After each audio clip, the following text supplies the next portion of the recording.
Les prix de l'énergie flambent, les coûts des matières premières augmentent et les boulangeries ne sont pas épargnées par cette inflation.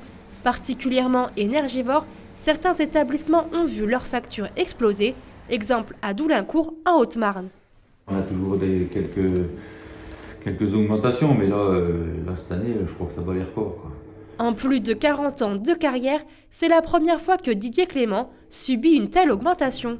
D'après ce que j'ai réussi à avoir comme chiffre, je pense que je vais prendre 50% d'augmentation.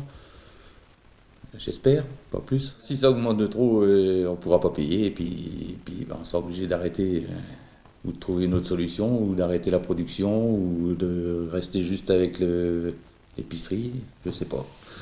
À voir. C'est un peu dans le flou du coup. Ouais, complètement.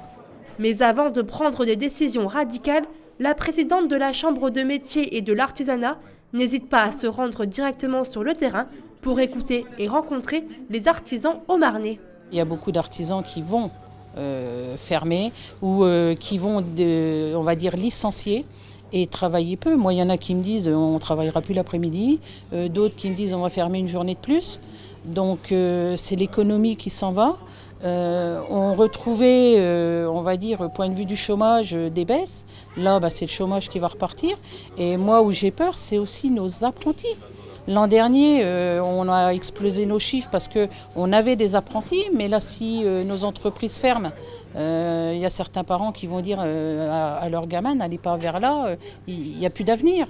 Et nos artisans qui leur apprennent nos métiers, on va dire, c'est les artisans de demain, nos jeunes, ou nos chefs d'entreprise de demain, donc on en a besoin.